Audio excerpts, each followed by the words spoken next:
Niger, du coup d'État à la décision de déploiement de la SEDIO. Pour plus d'informations sur ce sujet, retrouvez-nous après le générique. Mais avant de commencer, n'oubliez pas de vous abonner et d'activer la cloche de notification pour ne pas manquer nos prochaines vidéos. Bon visionnage.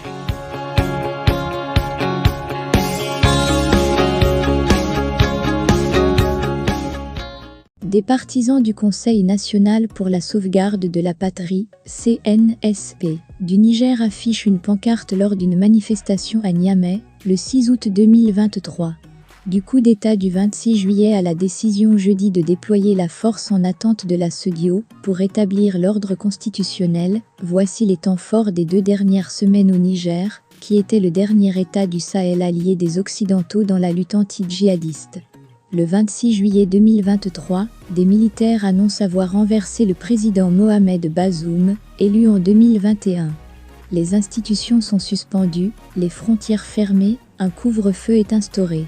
C'est le 3e pays du Sahel à connaître un coup d'État depuis 2020, après le Mali et le Burkina Faso, avec le soutien de l'armée et de manifestants. La communauté internationale condamne le coup d'État, réclamant la libération de Bazoum.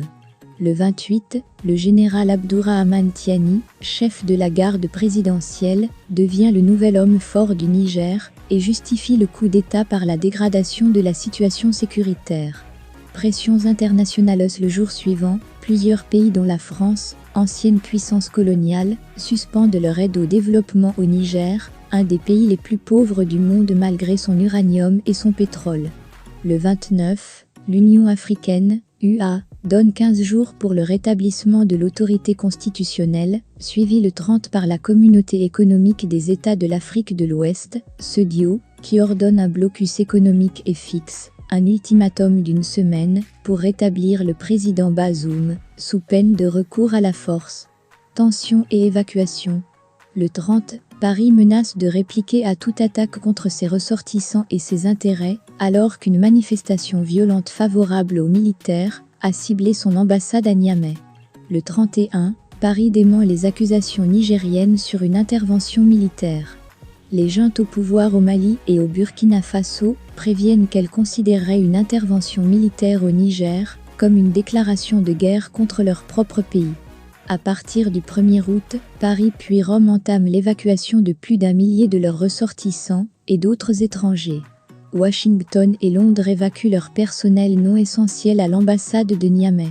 Le ton monte. Le 3, des milliers de manifestants favorables au coup manifestent calmement pour la fête de l'indépendance, certains brandissant des drapeaux russes. La diffusion des médias France 24 et RFI au Niger est suspendue, puis le nouveau pouvoir dénonce les accords militaires avec Paris, qui compte 1500 soldats au Niger dans le cadre de son dispositif anti-djihadiste au Sahel. Seules les autorités nigériennes légitimes sont en mesure de rompre ces accords, rétorque Paris. Les militaires menacent. Les militaires au pouvoir à Niamey préviennent qu'ils riposteront à toute agression de la SEDIO. Le 4, le président Bazoum avertit que le Sahel pourrait passer sous influence de la Russie via les mercenaires du groupe Wagner. Le Kremlin estime lui qu'une intervention de la communauté internationale ne résoudra pas la crise. Le 5, les chefs d'état-major de la SEDIO annoncent avoir défini les contours d'une éventuelle intervention militaire, y compris la manière et le moment. La SEDIO décide de déployer sa force. Le 6, quelques 30 000 partisans du coup d'État se rassemblent dans un stade de Niamey. Peu avant l'expiration de l'ultimatum ouest-africain, le régime militaire ferme l'espace aérien, qui avait été rouvert avec 5 pays. Le 7, il nomme un premier ministre civil, Ali Mahaman Lamine Zen, puis il forme un gouvernement le 10, juste avant le début d'un sommet de la SEDIO à Abuja. Les dirigeants de la SEDIO ordonnent le déploiement de la force en attente de l'organisation régionale pour rétablir l'ordre constitutionnel.